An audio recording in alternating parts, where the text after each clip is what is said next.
Hello, everyone. Hello, my name is Felicia Howell, and I work as a family and community engagement specialist for Racine Unified School District. And I am happy to be here and very excited for this opportunity to share with the Racine community about one of the strategies that I lead, Parent University. Parent University is a community collaborative of free monthly workshops, informational sessions, and resources. The purpose of these sessions is to equip parents and families in the Racine community at large with the knowledge, skills, networks, and confidence to support their child's learning experience and to provide families with access to resources. Session topics include early childhood education, mental health, health and diseases, children and internet safety, supporting students with academics, providing support to families with students in the special education program, and so much more. Today's Parent University session is a panel discussion. And with me today is a wonderful group of people who I will have to introduce themselves momentarily. But today the panel is going to join me to talk about a topic that I think everyone will agree that is very timely and is of interest to many, if not everyone at this time. The topic is supporting families in the new normal. So the COVID-19 pandemic has changed life as we know it today. The known and the unknown are causing people to be afraid. People are stressed out. Parents and caregivers are concerned if their children will ever make it back into the classrooms. And people are asking, just what will the holidays look like, right? The family gatherings will look different if they happen at all because of the pandemic. And so today we're going to hear from our panelists. And I would like to start off introductions with Julie Hiller, the manager of the Racine Collaborative of Children's Mental Health. Julie, if you can start by just kind of telling us about the work that you do. Hi, I'm Julie Hiller. As Felicia Howell has said, I am the manager of the Racine Collaborative for Children's Mental Health. And so I work throughout the community with various community partners to improve access to services for our kids within our community that are in need of mental health services. Part of that work was the implementation of the school-based mental health clinics at Racine Unified School District. And today I would like to turn it over to introduce one of our partners in that work, Mr. Andrew Lorick, who is a clinical therapist at Julian Thomas. Hello, I'm Andrew Lorick. As Julie said, I am a therapist at Julian Thomas. I work with children and families, and of course, in kind of the new normal, as we refer to it. I am doing most of that work now over a computer at home. You can see I use this as my office. I have a lot of pictures of the kids that I work with online. Would like to turn it over to Amy Shepard to introduce herself. Good morning. My name is Amy Shepard. I'm the Director of Early Learning for the Racine Unified School District. I've worked for Racine Unified since 2006 in our early learning programs. And in my current role, I work to oversee curriculum, teacher professional learning, and I collaborate with our community partner sites. So thank you for inviting me to be here this morning.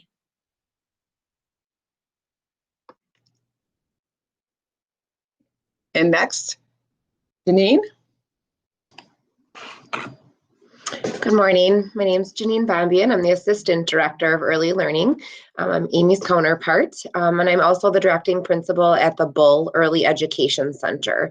So our B Center is what we call it. We have only 3- and 4-year-olds at that site. So I support district-wide and also at the building level. Thank you for having me.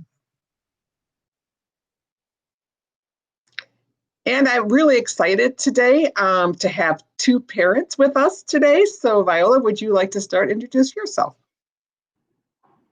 Hi, good morning. I'm Viola Howell, and I'm a part of Parent University. I'm really excited to be here. I have a strong passion for mental health. I'm in graduate school to become a mental health NP, and I currently work at Ascension Behavioral Health Inpatient for adults and children. So I'm interested to, hear what this discussion will be more about, so I can help my children and as well as, you know, future patients possibly. Great. And our other parent today is Nicole. Hi, I'm Nicole Martin. I am a parent of Wyatt, who is in 3rd grade at Frat Elementary, and I'm also the PTA president at Frat Elementary. Great. And so today we want to start out our panel discussion talking about mental health. And I just wanted to give a quick overview of mental health, because a lot of times when we talk about mental health, it almost becomes this frightening topic. And so I kind of wanted to just start today on getting some terminology and looking at mental health and maybe looking at it in a different way. I think COVID-19 and our pandemic has thrust upon a topic of mental health within our families, within our community. And so today what I wanted to do was just kind of go through that briefly and look at some tips and suggestions and some simple ideas that we can do as parents. That analogy of, putting your oxygen mask on first before we try to help others is so important. And so I want to kind of take you through some tips and ideas of what we can do. So when we talk about mental health, and I'm kind of normalizing a little bit, it's really this huge term. It impacts us in many different ways, and it talks about a lot of different things. And so when you start to talk about mental health, we start to talk about kind of component pieces, our emotions, how are we feeling emotionally? How are we feeling psychologically, which impacts the ways that we behave, and also our cognitive, how we think about things. And so sometimes we hear those words being used interchangeably as part of our well-being. And the other thing that's really interesting is that mental health really captures everything from your daily mood to even how we're feeling, maybe even some mental distress, right? And the interesting thing about this is it always exists on a continuum. Every day we have mental health. It doesn't go away. Now, days that we're doing really, really well, we probably don't even pay attention to it. It just becomes part of us. But the days that we're not doing really well are the days that we really have to kick some self-care into, and I'll talk a little bit more about that, but into action. And, that's the one thing I want us to walk away with. Remember, too, that mental health isn't anything to be frightened about, because we all have it 100% of the time. And a lot of times we're using different words. And a lot of times when we think about mental health, we go right away to mental illness. And mental illness really is on a really higher end of this continuum, where there's a section of, sometimes it's a clinical term. It's used to describe maybe a set of symptoms that we're having, but it's really about a specific condition. And so a lot of times we talk about lately depression, anxiety, bipolar disorder, those are a subset of the specific conditions that we have. But one thing to think about is mental illness. It really stops and impacts in our mood, right? Thinking and our behavior. So it's difficult to feel emotionally or cognitively well. Okay, we're not feeling 100% well during that time. The other thing with mental illness too, remember, it can be acute, meaning short term, or it can be chronic. People have chronic mental illness where they're managing their symptoms for the rest of their lives. And for some people, that might be something that is a bit frightening. But remember that statistically, is that 50% of us will experience some type of mental illness in the course of our lifetime. And that is in the course of our lifetime. So taking some reflection and time to think about in times where of stress, anxiety, we might be feeling that mental illness side of it. But another term out there that's starting to be used a lot, and that's the thing with mental health, is terminology changes. And that's what sometimes it makes it difficult. So there's this mental well-being. What is this mental well-being? So that's where it's really looking at our strengths of our mental health, and also looking at where are we at that describes how we're feeling emotionally and how our thoughts are doing. How well are we feeling today? Are we having that positive thinking? Is my mood up where I have a little bit of energy, where I feel motivated? And this can exist, by the way, mental well-being can also exist with mental illness, all right? Because that's a recovery process.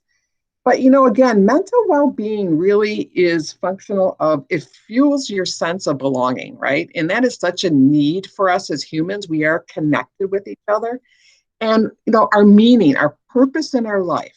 So I always say to people, what motivates you every day? What gets you out of bed every morning? I get out of the morning because ... right? That's my mental well-being.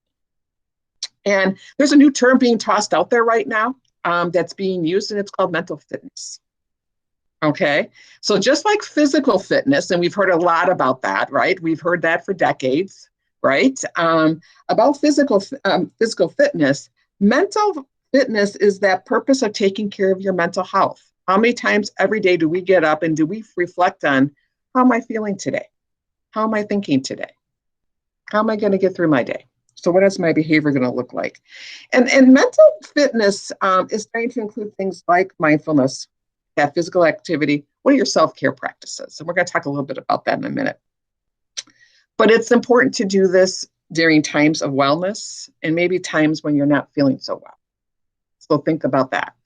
So I want to leave with a couple of little tips and ideas.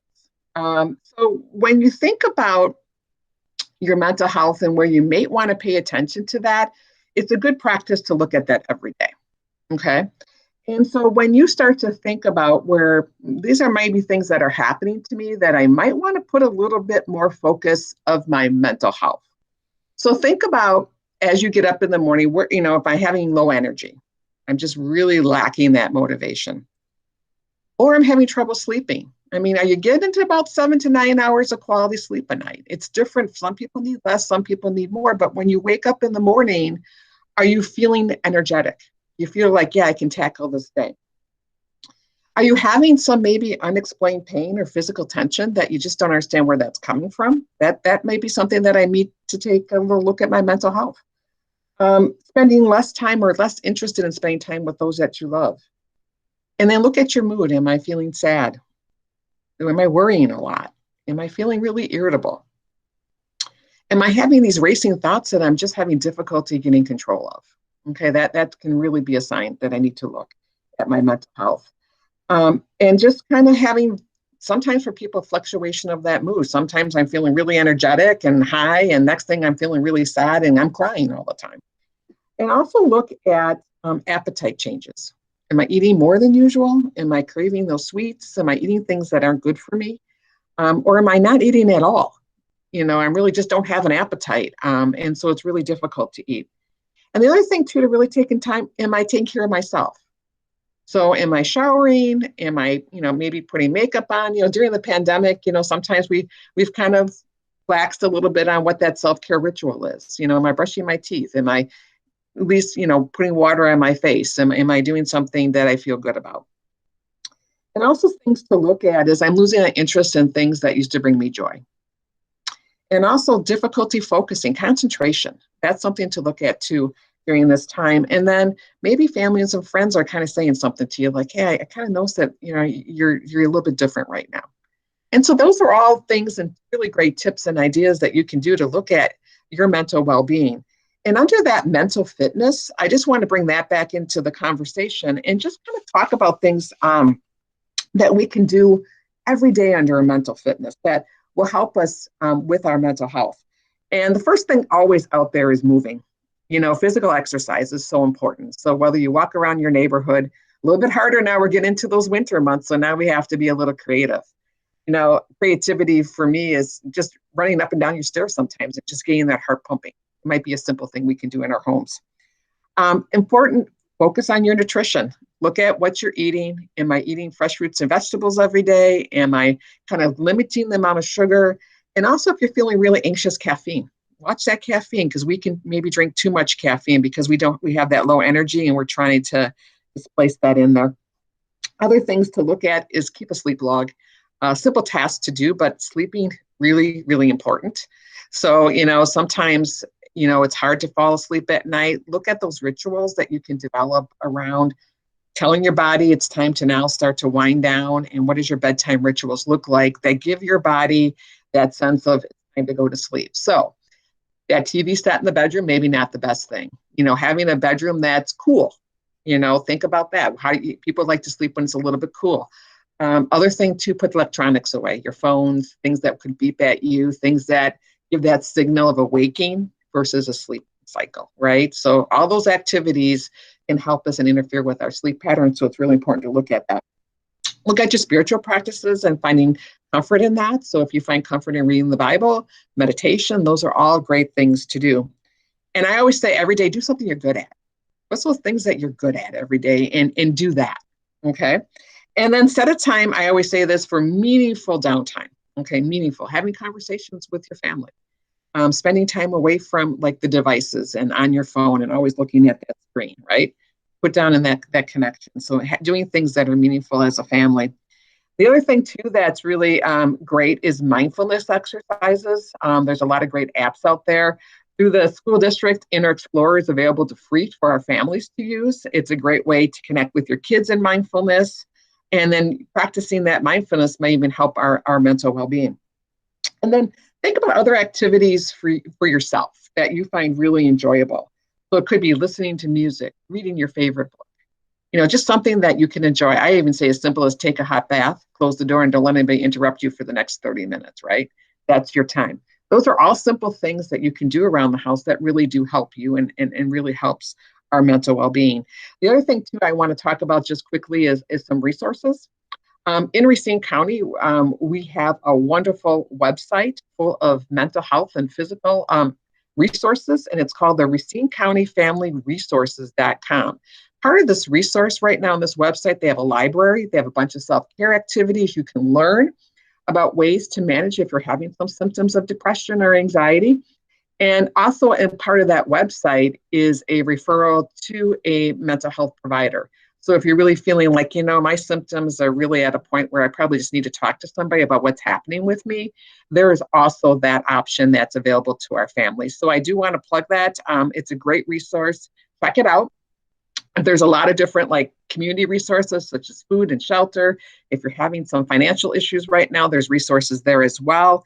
And again, like a library full of evidence-based articles that families can read together, learn. You can also create your own self-care plan.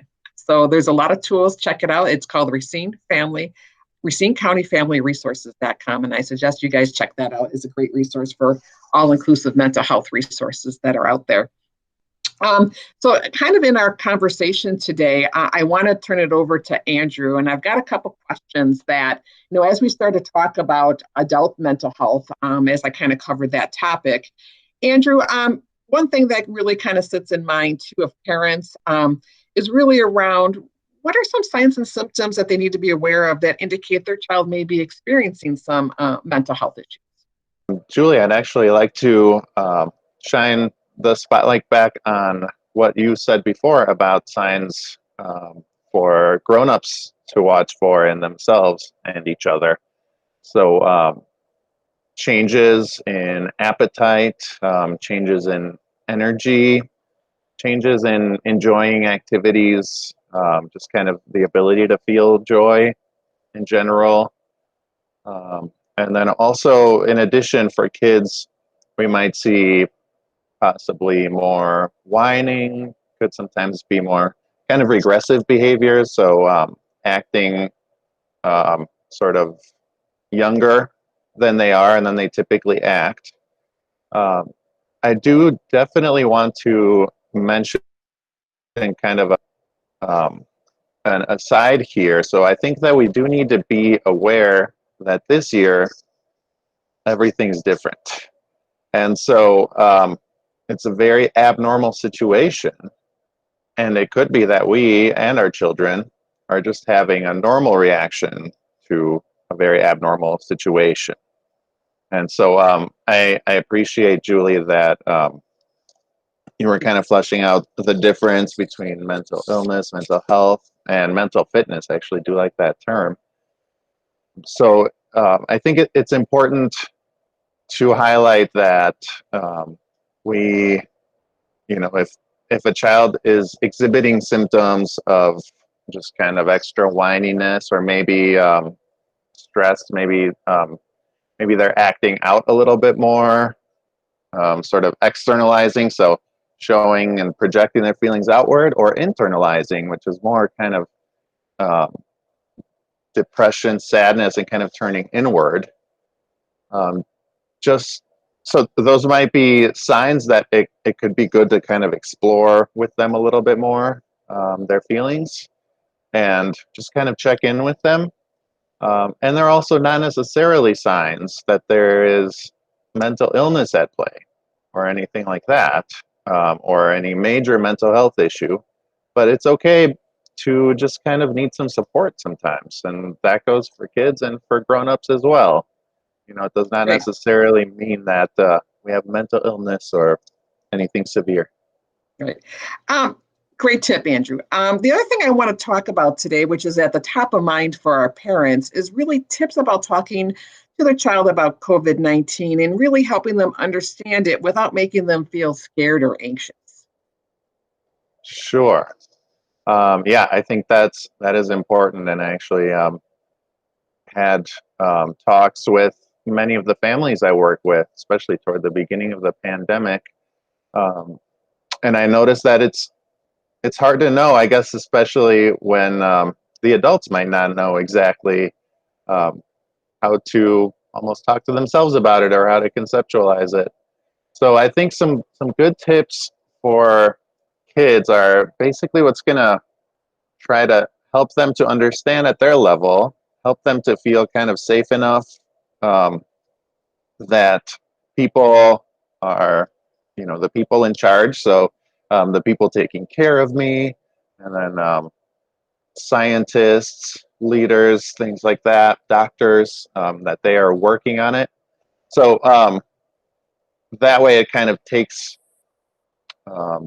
some of the pressure, I guess, off of them. Sometimes kids might think that they need to do something to help solve the problem, or they might just be really pretty confused about it.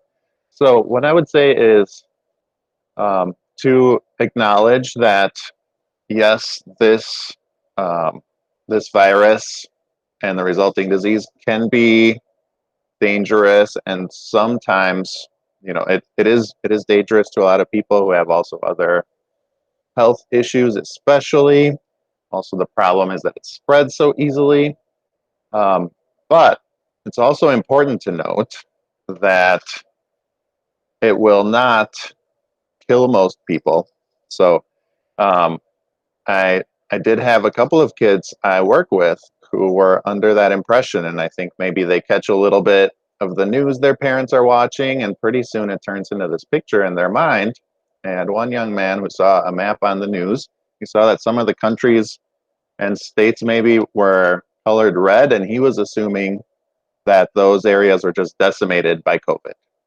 So it is important to keep that, keep the communication lines open for sure. And this is probably not going to be just a one talk and done kind of thing. So I think it'll be good to check in somewhat regularly, and also to ask the kids what they do understand about it, and try to assess that a little bit and just kind of provide reassurance. So yes, it is dangerous.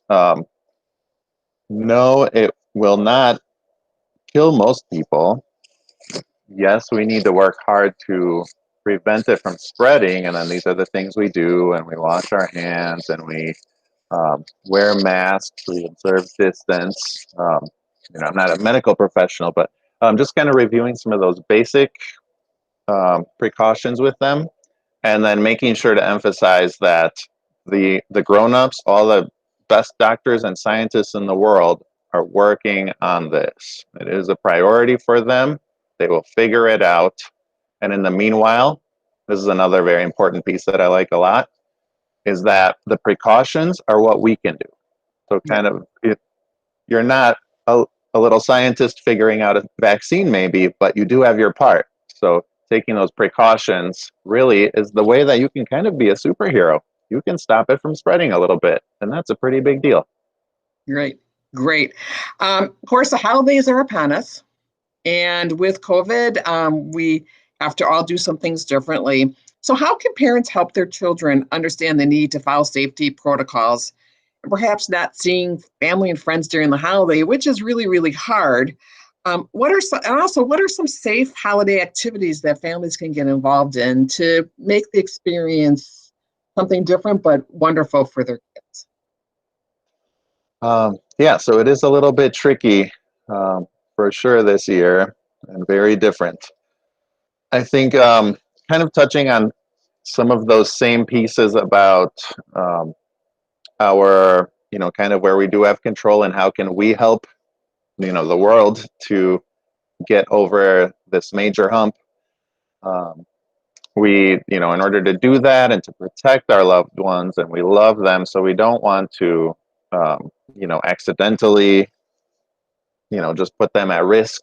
Um, so I think that kind of the same piece about how to handle the talk about COVID in general is important. And then I think it's important to still be able to, so obviously we can't do that. We can't get together with, large family groups or probably not even smaller groups. But that does not mean that it needs to kind of all be thrown out the window. So there are still some things that we can do. So we can still observe some of our traditions, and that might mean that we adapt some of them. But I think that in many cases we can still maybe cook these favorite meals. A good activity as well that I've seen suggested, and actually my family participated in it for Thanksgiving, is to cook possibly. So, if you were getting together with family, you might have a potluck kind of deal. And it is possible to sort of do that remotely. So maybe you make a whole bunch of a dish or two, and then you've got perhaps some other family friends or some family members who don't live with you, and you find a way to safely exchange a little bit of food for everybody. And then you can tune in possibly on a Google Meet or on a Zoom and to enjoy that time together, or possibly even um, maybe pull up cousins, aunts, uncles, grandparents on a Google Meet while you're preparing the food. Sometimes that might happen in regular life where you're kind of hanging out and enjoying each other while preparing the food. So I know it's not the same. And at the same time, I think there are some ways to still connect. Of course, human connectedness is very important for our mental health and our mental fitness. So I think it's good to try to get it where we can. The other topic out there is really around the impact of grief and loss with COVID-19. This may be the first holiday season that families maybe experience the loss of a loved one during this period. And how can we help parents with some and kids with some tips? And how do we kind of deal with our grief and loss during this holiday season with the impact of COVID-19? Sure. So yes, that could be extra tough. Perhaps more of us lost people this year, and perhaps we didn't have kind of we weren't able to get that in-person connection with others to really feel fully supported. So I think probably some of the same ideas that I already mentioned would be important here, such as keeping the line of communication open and kind of exploring, being open to, of course, on a sort of basic level about our experience, and expressing. So we're kind of the leaders, right? And a lot of times we dictate the temperature in the room, as far as I'm speaking metaphorically, of course, but we sort of dictate how our kids feel to an extent.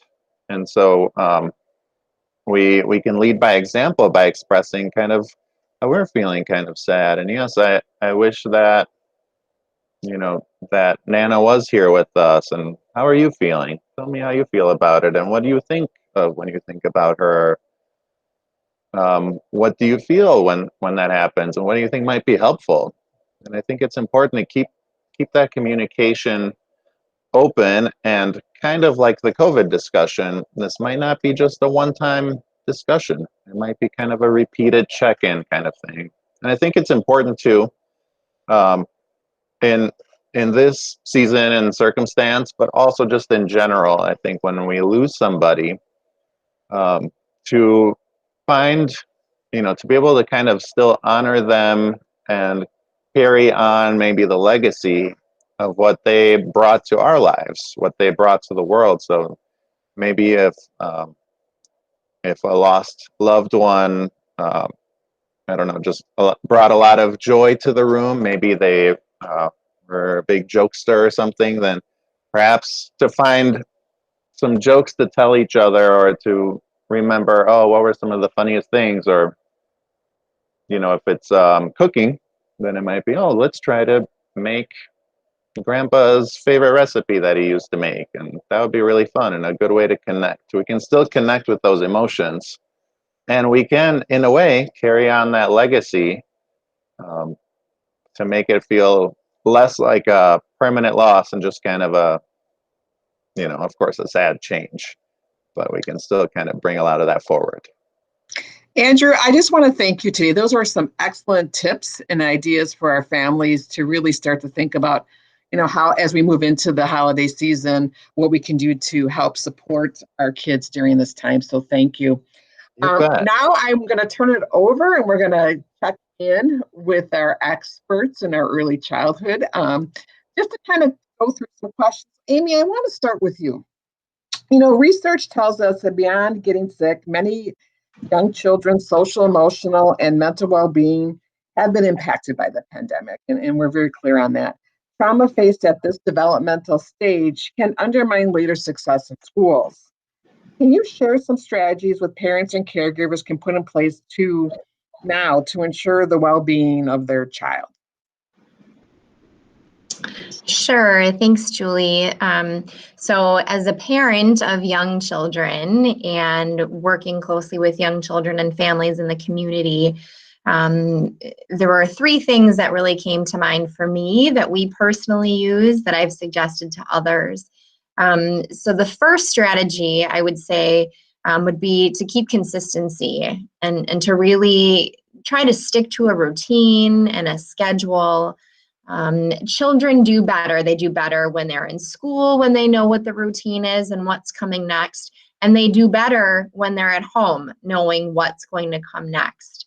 Parents can oftentimes help support and prevent any challenging behaviors from arising just by simply going over what the expectations are for the day. So an example would be, we're going to wake up, we're going to have our breakfast. Maybe we're going to log on for remote schooling. We're going to have lunch. There might be some chores. It'll be dinner time. So on and so forth. Just having conversations with children about what the change might be that could occur that day. All of those conversations, maybe writing down the schedule and posting it on the refrigerator so children can see that, really helps to set children up for success. So very much like adults, I need to know what I'm expected to do every day. Children need to know, and they thrive on knowing what will happen each day. So that would be the first strategy. The second strategy would be kind of echoing some of what Andrew and Julie, you've already talked about a little bit, is really being there to support your children's big emotions at this time. So, we've kind of talked about this change is difficult for children. They might be hearing things on the news. They might be hearing other adult conversations.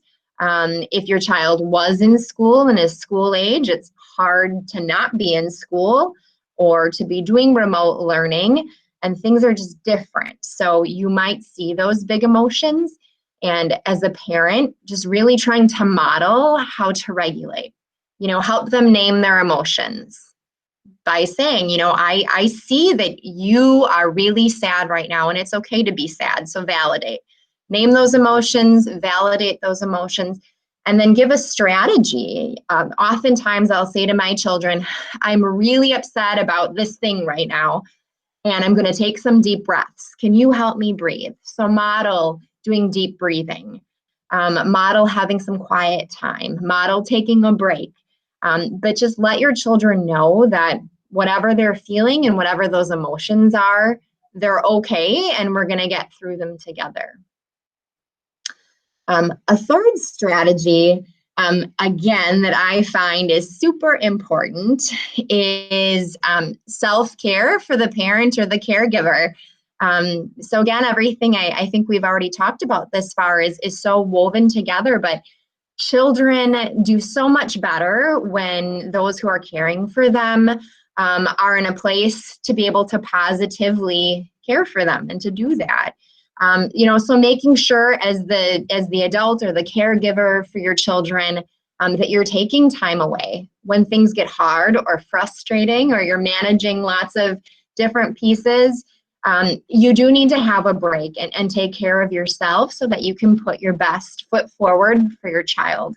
They're always, always, always looking at us as how to respond to things. So if they do see that you are very anxious or upset or worried or angry, they're going to model those same types of behaviors and feelings. So really one of the best things we can do is to take care of ourselves to be able to be there for our children. Great. Jeanine, this question's for you. I understand the importance of hands-on learning for our young children. What steps have educators take to build hands-on learning opportunities into the remote curriculum for young children? And what are some hands-on learning activities that families can practice with kids at home? Yeah, those are great questions. So given that all of us are spending much more time at home, how does that hands-on learning look for teacher preparation to help support families at home? And so teachers have their classroom and they know what's inside, but taking that mind shift right now and thinking about what in the home do parents have available so that kids can still have that same hands-on experience, but in the home setting as well. So some examples of what hands-on learning looks like at home, and maybe teachers have already suggested these things, but a couple things come to mind. Most importantly, I want to stress that you don't need the most fanciest things from Amazon or Target or Walmart. You take a look around your house. You have so many things that are educational that are just waiting to be used in that hands-on learning experience. So, for example, look at what you're doing already. The dishes have to be done. Laundry needs to be put away. Toys need to be cleaned up. So when doing the dishes, have your child help dry or unload the dishwasher and talk about the difference between a fork and a spoon and have them look at it, hold it, touch it, have them ask questions, have them sort them into two different piles, things that look the same and things that look different. That is hands-on practical learning right there. Another example, laundry, my favorite topic at home, but talking about different sizes, so math concepts. Look at this sock, this is really long. This sock is very short, and sorting those into piles. If your child is at the ability level to make patterns, you can model a pattern for them, a long sock, short sock, long sock, short sock. And then cleaning up toys. We all have to clean up toys or something around the house. And so really focusing on the words that you're using while picking up. So, oh, can you grab that book and put it on top of the bookshelf? Or, oh, I think that pillow goes under the covers when making the bed, things like that. So talking about those positional words really helps with direction following. And so don't add any more to your plate. Look at what you're already doing and make those hands-on opportunities for you and your child. Great. What a great tip.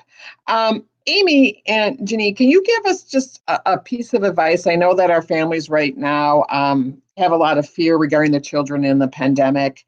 And so any advice that you can give them right now? Start with you, Amy. Sure. So again, as a parent myself, we were forced to make a lot of decisions and we didn't have a lot of information. And so I think one tip for families is to know that it's going to be okay. So whatever decision, choices, whether it's school or childcare or, whatever you are making those big decisions about, taking into consideration what your family needs and what's best for your family is the right thing to do. So you need to look at what you need, what your child needs, and that's okay. And that's how we need to go about making decisions right now, especially difficult ones. And it's going to be okay.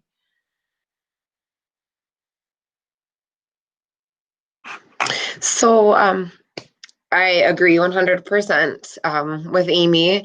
And so kind of piggybacking off of that, I would just say you are doing your best and know that every day you're getting up for your family and you are providing the best for them, and just keep going.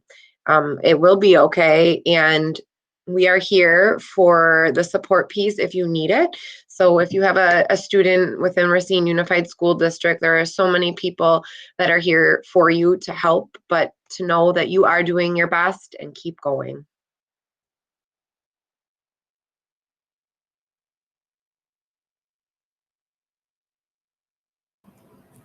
Wonderful. So our last group that we are going to hear from, last but surely not least, are our parents. And parents' voice is very critical to this conversation.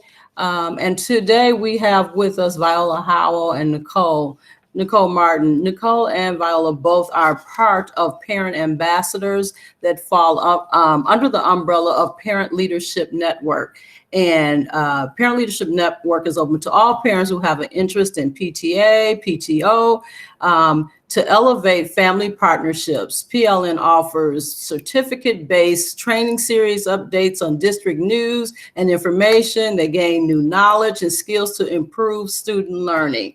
So today I want to talk just a little bit with Viola and Nicole. And interesting, Julie, enough, that with Parent University, no matter how many professionals that I bring in or community agencies that I bring in to share on a topic, it seems that parents always want to hear from other parents, right? Want to hear from parents who are experiencing some of the same things that they're experiencing. And so today, Viola and Nicole, I'm going to ask you and would like for you to share.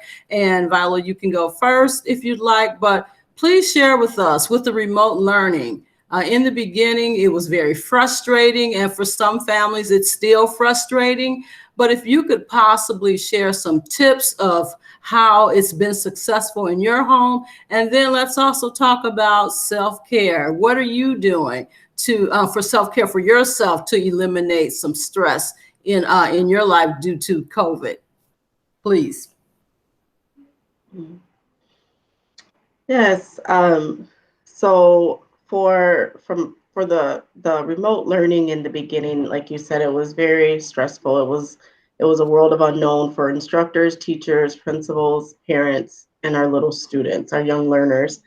And there were, of course, glitches because everyone was signing on at one time. So the Chromebooks were, in overload. And it was nicer in September when we started. So what I utilized for my child who was constantly melting, she was very used to being face to face with her friends. She liked that hands-on piece. She was very nervous to start online learning. So when we experienced all those difficulties, I implemented what we call porch time with her, where I would just have her go outside for a few minutes, just walk away. We would just literally have to get up, even if she was in the middle of a lesson, because she was getting frustrated. She was like, she couldn't find the books. She didn't have this. And I did those little cubbies that you may have seen on social media where the kids had their schedules, they had their planners, like they had everything at their fingertips. So that way they could just sit and focus on the computer. But for my little learner, she just couldn't grasp, she just wasn't with the technology glitches. So we utilize porch time and deep breathing. Now that it's gotten colder, when she gets frustrated, we take a mindfulness break. And I love that Unified has incorporated that into the curriculum for students, because I use it too. I practice when she's in mindfulness, I do it as well. And that really helps me because I have three students in virtual learning, and they're all on different schedules, all at different, all different learning styles as well. So that's what we do. And then I also have kinetic sand that I use a lot. I use a lot of Tinker toys for my kids to help them through virtual learning. Like if they're getting stressed about a math concept they just can't grasp, or if IXL is just not letting them excel to that next level because they haven't mastered this concept. I like those fidgety type things. And it seems to work really well with the kids, and it just kind of, and it helps them too when they are excelling in the subjects that they know for muscle memory and then for retention. So I use those a lot. And for self-care tips for myself, my kids see me practice mindfulness. They see me attend virtual Zumba. I teach Zumba too, so they are right there dancing with me. And then they see me take my time out. They see me have my mommy breaks. It seems like the bathroom is the safe place for right now, because there's, they know that that's where privacy must happen. So, and they see me do that. They've also seen me melt too, I'm honest. We don't always get it right, but I let them know it's okay to not know. It's okay to not have all the answers. I take tips from my kids too. We learn from each other. I try to level the playing field sometimes. Just because I'm the parent doesn't mean I know everything. Because sometimes us adults, we need to get back into that mindset of simplicity and keep things basic, like children do. And that really helps me. I mean, they say to me, you get what you get and you don't throw a fit. And I'm like, you know what, you're right. Especially if I'm working on a hard concept, because I'm teaching online and I'm a student online as well as having met three of them. So we really keep each other, we keep each other together, honestly. And then we also try to make it fun too. I mean, we're at home, so they can have their snacks and their blankets and, their fun little stuffed animals around them, their comfort items and support toys or whatever they need to, to help with that. So that's what we do. Awesome. Nicole. Hello. So sorry if you hear my kids in the background. We are actually home today because my 2-year-old is sick. So some real life stuff happening here at the house. But some of the things I want to just tell other parents is you got to go with the flow. It's not going to be the same every day, and you can't plan for some of the things that are happening right now, right? You have to be flexible. So that's kind of what the situation we're dealing with here in our house is. Sometimes we just have to be flexible and go with it. A couple of the things that we have done since COVID has started, I would say March and April time was really difficult for my son with being isolated in the house. So we took time to start doing Zooms with his friends or doing FaceTime with the family. Those have made a difference. I would say he has a Nintendo Switch, so we have connected at this point with some other friends in his school that have Nintendo Switches.